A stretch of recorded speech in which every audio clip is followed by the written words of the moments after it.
प्यारे बच्चों, जय श्री कृष्ण। बच्चों, हमने देखा कि नवरात्रि में शक्ति स्वरूप देवी की पूजा होती है और जब शक्ति प्राप्त होती है तो विजय प्राप्त होनी ही है। इसलिए नवरात्रि के अगले दिन अर्थात अश्विन शुद्ध दशमी को विजयादशमी कहा जाता है, जिसे दशहरा नाम से भी जाना जाता है। बच्चों, हमें पता है कि देवी ने 9 दिन महिषासुर दैत्य से युद्ध कर उसका वध किया और वह महिषासुर मर्दिनी कहलाई। विजयादशमी के दिन ही छत्रपति शिवाजी महाराज ने रायगढ़ से दक्षिण दिग्विजय के लिए प्रस्थान किया था। बच्चों, हमें सबको पता है इस दिन सीमोल्लंघन का विशेष महत्व है। सीमोल्लंघन का अर्थ क्या है? अपने गांव की या शहर की सीमा को पार करना, विजय पाने के लिए आगे बढ़ना, धैर्य के साथ, वीरता के साथ। इसलिए दशहरा विजय प्राप्त करने का दिन माना जाता है। यह विजय धर्म का अधर्म पर, यह विजय सत्य की असत्य पर, यह विजय अच्छाई की बुराई पर, यह विजय न्याय की अन्याय पर। तभी तो विजयादशमी 3.5 मुहूर्तों में से एक माना जाता है। किसी भी कार्य का आरंभ करने के लिए यह दिन श्रेष्ठ और शुभ होता है। इस दिन रावण के पुतले जलाए जाते हैं। क्यों जलाए जाते हैं मालूम है बच्चों?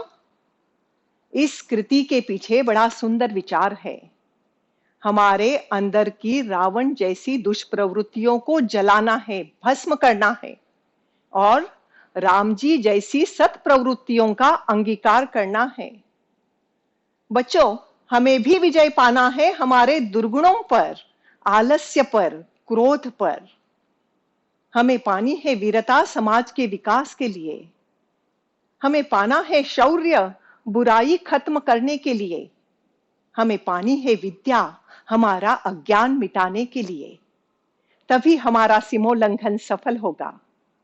यह रावण दहन संदेश देता है कि दुष्ट शक्ति कितनी भी बड़ी हो, उसे हम पराजित कर ही सकते हैं और सुख शांति ला सकते हैं। हम इतने साल के बाद भी रामलीला के रूप में इस बात को बार बार दोहराते हैं। उत्तर भारत में सभी जगह शारदीय नवरात्रि में रामलीला के प्रयोग किए जाते हैं। इंडोनेशिया की रामलीला तो सारी दुनिया में मशहूर है। दोस्तों, विजयादशमी के साथ और एक कथा जुड़ी है। पांडवों ने अपने अज्ञातवास में जाने से पहले अपने सभी अस्त्र शस्त्र शमी वृक्ष में छिपाकर रखे थे और जब अज्ञातवास पूरा हुआ तब विजयादशमी के दिन ही शमी वृक्ष पर से अपने शस्त्र निकालकर उनकी पूजा कर उन्हें वापस धारण किया था। शमी वृक्ष दृढ़ता का, तेजस्विता का प्रतीक है, जिसमें अग्नि का अंश भी समाविष्ट है। तभी तो होम हवन में उपयुक्त मंथन दंड तथा अग्नि जैसे उपकरण शमी वृक्ष की लकड़ी से बनाए जाते हैं। हम भी शमी वृक्ष की तरह तेजस्वी और दृढ़ बने, इसी भावना से इस दिन शमी वृक्ष का पूजन किया जाता है।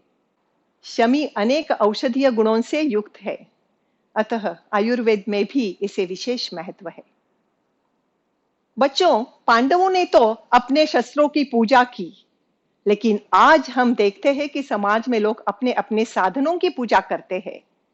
जैसे विद्यार्थी अपनी कलम किताब की और साथ में कंप्यूटर की, किसान अपने हल की, व्यापारी अपने वाहनों की, उद्योजक अपने मशीनों की और वाद्य कलाकार अपने वाद्यों की। बच्चों, ध्यान में आया होगा आपको कि जिससे हमारी रोजी रोटी, हमारा करियर बनता है, उनका आभार प्रकट करने हेतु यह पूजन होता है। ऐसे त्योहारों उत्सवों में सारा समाज भी इकट्ठा होता है तो सामाजिक शक्ति का संगठन भी होता है।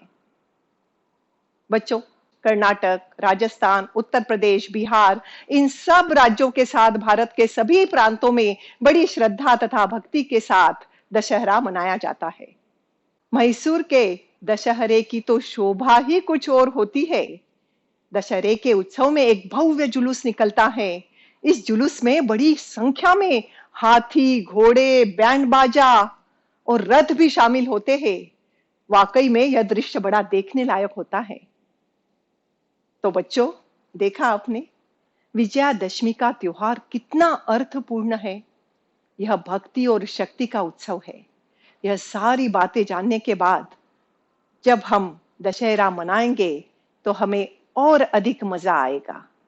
हम बड़े भक्ति भाव से और आनंद के साथ नई दृष्टि लेकर दशहरा यानी विजयादशमी मनाएंगे, है ना? धन्यवाद।